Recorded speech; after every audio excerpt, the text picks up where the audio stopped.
श्री संतराम महाराज की जय। श्री शिव महिम्न स्तोत्रम। श्री गणेशाय नमः।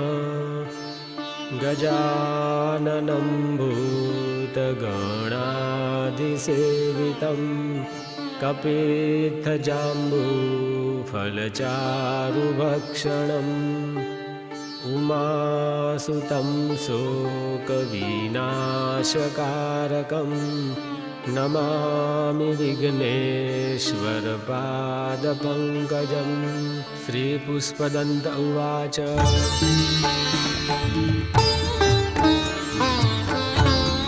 महिम्नः पारं ते परमविदुषो यद्यसदृशि स्तुतिर्ब्रह्मादीनामपि तदवसन्नास्त्वयि गिरा।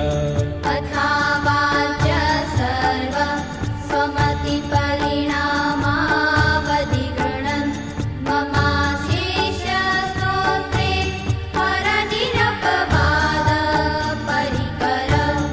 अतीतः पन्थानं तव च महिमावाङ्मनशयो रतद्व्यावृत्यायं चकितमभिदत्ते श्रुतिरपि। सकस्य स्तोतव्यं कतिविधगुणकास्य विषय पदे तर्वाचीने पतति न मनकास्य न वच।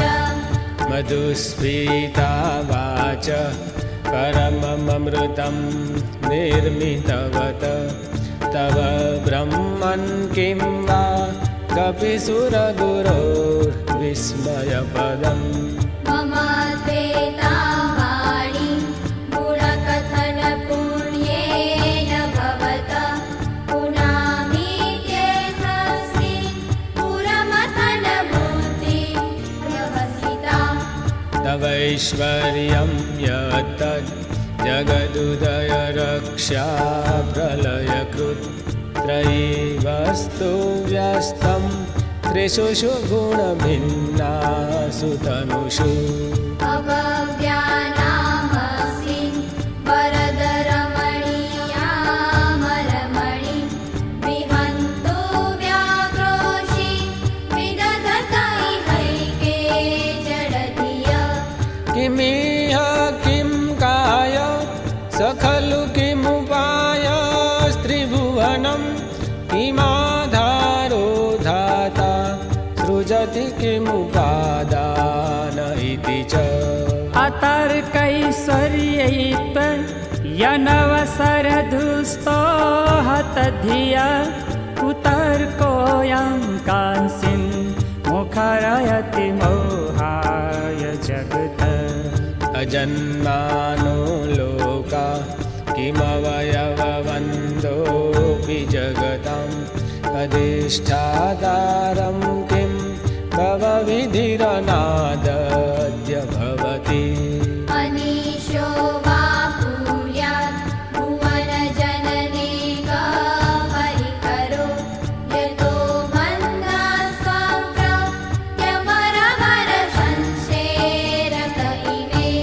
त्रयी साङ्ख्यं योग पशुपतिमतं वैष्णवमिति प्रभिन्ने प्रस्थाने परमिदमद पद्यमिति च।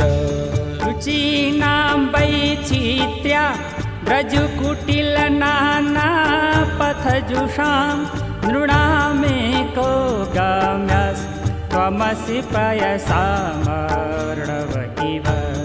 महोक्षखट्वाङ्गं परसुरजिनं भस्मफणिनः कपालं चेति तव वरद तन्त्रोपकरणम्। सुरास्तां तां भ्रूकिं ददति तु भवद्भ्रूप्रणयितां न हि स्वात्मा रामं विषयमृगतृष्णा भ्रमयति।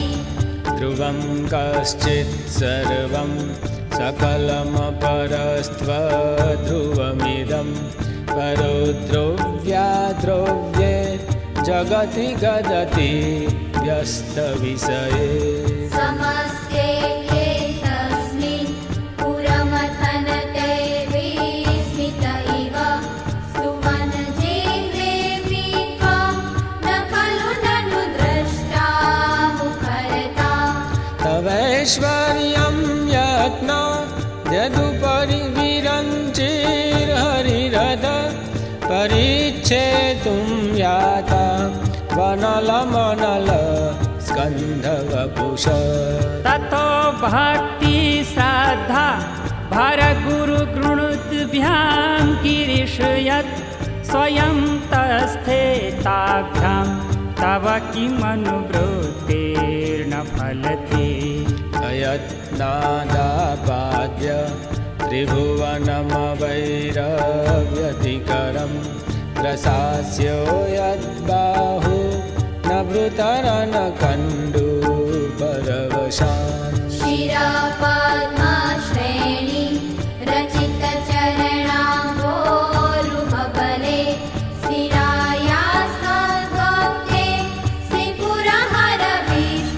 श्रीपुरहरविस्फूर्जितमिदम् अमुष्य त्वत्सेवा समधिगतशारं भुजवनं बलात् कैलासेऽपि त्वदधिवसतो विक्रमयत अलभ्यापाताले जलसचलिताम्बुष्टशिरसि प्रतिष्ठाधयासि ध्रुवमुपचितो मूर्यति खल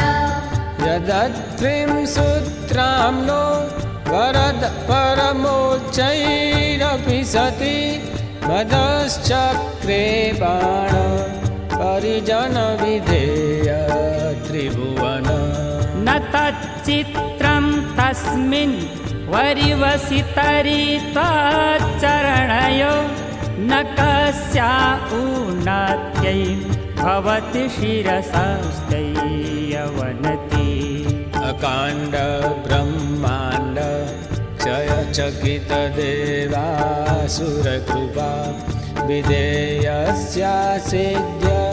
त्रिनयन विषं संवृतवत सकल्माशकण्ठे तव न कुरुते न श्रियमहो विकारोऽपि श्राव्यो भुवनभयभङ्गव्यसनिनः असिद्धार्था नैव क्वचिदपि स देवासुरनरे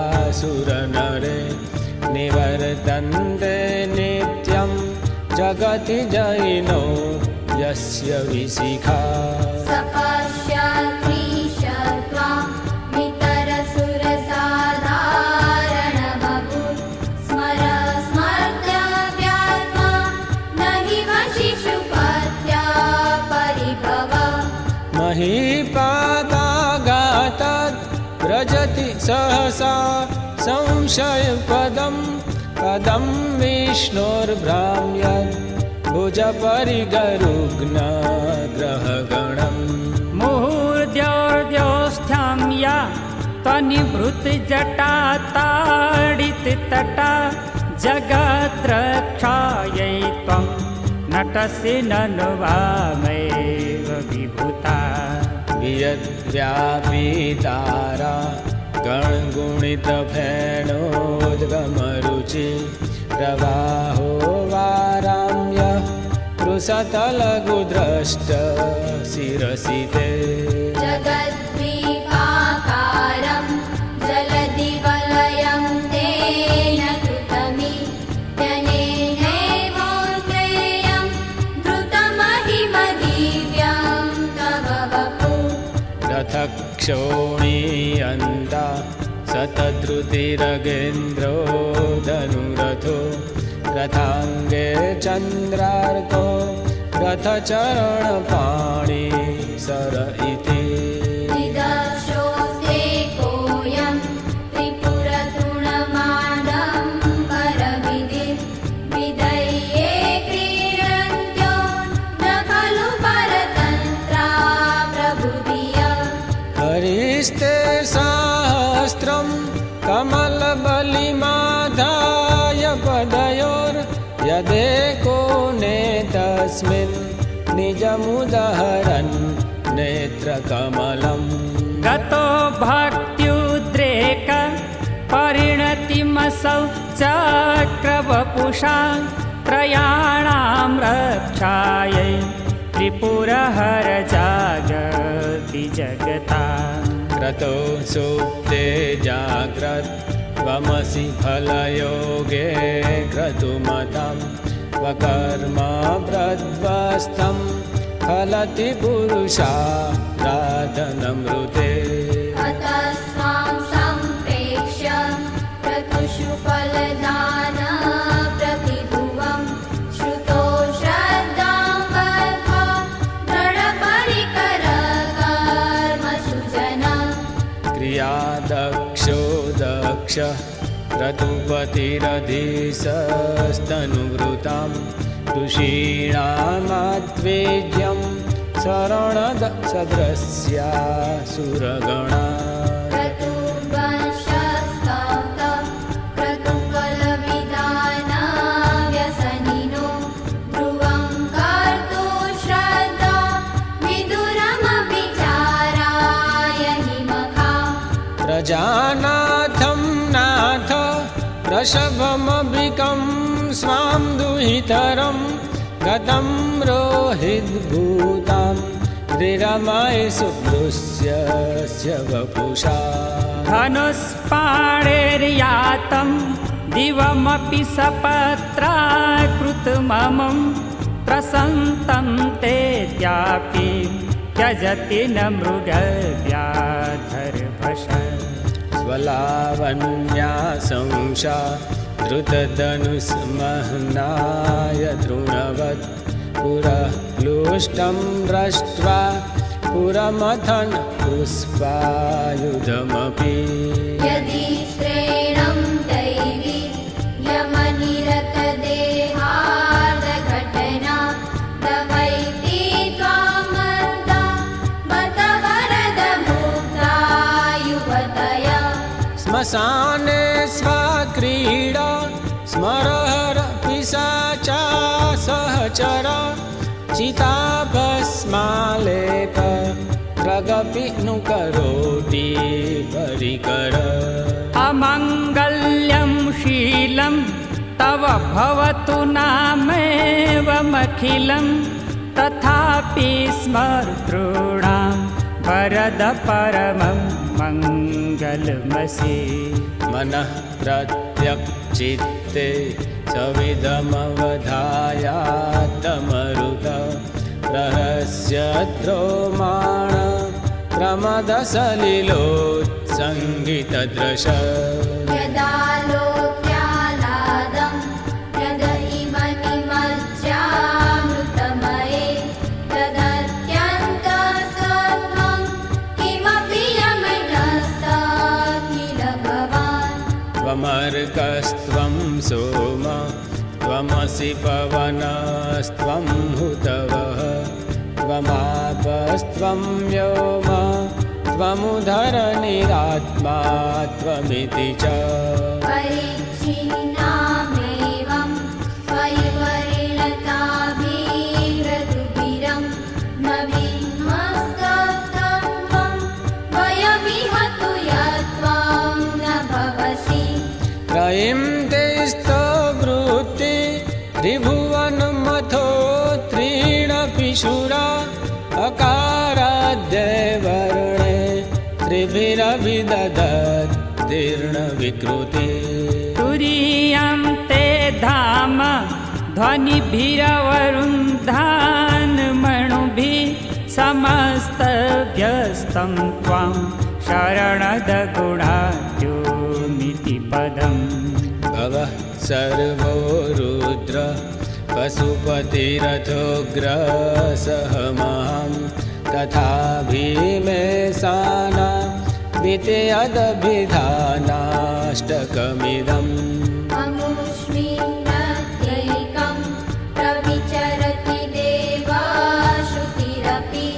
प्रियायास्मै धाम्ने प्रविहितनमस्योऽस्मि भवते नमो नेदिष्ठाय वसिष्ठाय च नमो नमः क्षोदिष्ठाय स्मरहर महिष्ठाय च नमः नमो वर्षिष्ठाय त्रिनयनयविष्ठाय च नमो नमः सर्वस्मै ते तदिदमिति सर्वाय च नमः बहलरजसे विश्वोत्पत्तो भवाय नमो नमः प्रबलतमसे तत्संहारे हराय नमो नमः जनसुखकृते सत्त्वोद्विक्तो मृडाय नमो नमः प्रमहसि पदे निस्त्रैगुणे शिवाय नमो नमः कृशपरिणति चेत क्लेशवश्यं क्वचेदं क्व च तव गुणसीमो लङ्घिनी सस्वदद्धि इति चकितममन्दे कृत्यमावर्तिराधा वरदचरणयोस्ते वाक्यपुष्पोपहारम् हसितगिरिसमं स्यात् कज्जलं फिन्दुपात्रे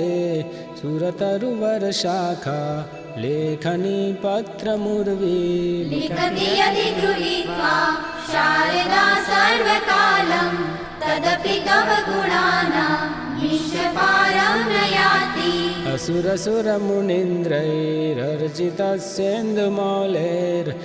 असुरसुरमुनीन्द्रैरर्चितस्येन्दुमौलेर्ग्रथितगुणमहिम्नो निर्गुणस्येश्वरस्य सकलगुणवरिष्ठ पुष्पदन्ताभिधानो रुचिरमरदुवृत्ते स्तोत्रमेतच्चकार अहरहरणवन्द्यं दुर्जटे स्तोत्रमेतत् पठति परमभक्त्या शुद्धचित्तः पुमान्यः स भवति शिवलोके रुद्रतुल्यस्तथात्र प्रचुरतरधनायु पुत्रवान् कीर्तिमाश्च महेशान्नापरो देवो महिम्नो नापरास्तुतिः अघोराणां परो मन्त्रो नास्तिकत्वं गुरो परम् दीक्षादानं तपस्तीर्थं ज्ञानं यागादिका क्रिया महिम्नस्तव पाठस्य कलानाहन्ति शोषि कुसुमदशननामा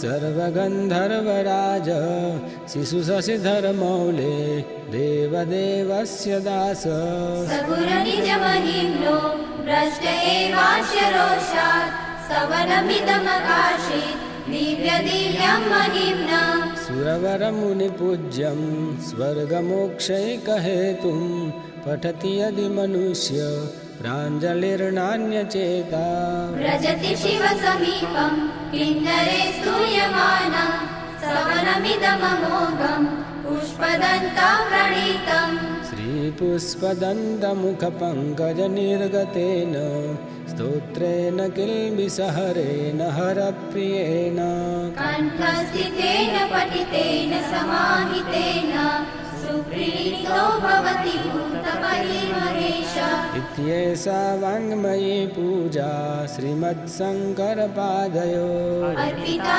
तेन देवेश प्रियतां मे सदा शिव आसमाप्तमिदं स्तोत्रं पुण्यं गन्धर्वभासितम् अनुपम्यं मनोहारि शिवमीश्वरवर्णनम् तव तत्त्वं न जानामि कीदृशोऽसि महेश्वर यादृशोऽसि महादेव तादृशाय नमो नमः एककालं द्विकालं वा त्रिकालं यः पठेन्नर सर्वपापविनिर्मुक्तं शिवलोके महीयते यदक्षरपदभ्रष्टं मात्राहीनं च यद्भवेत् तत्सर्वं क्षम्यतां देवं प्रसीद परमेश्वर इति श्रीपुष्पदन्तगन्धर्वराजविरचितं शिवमहिम्नस्तोत्रं सम्पूर्णम् ॐ नमः शिवाय।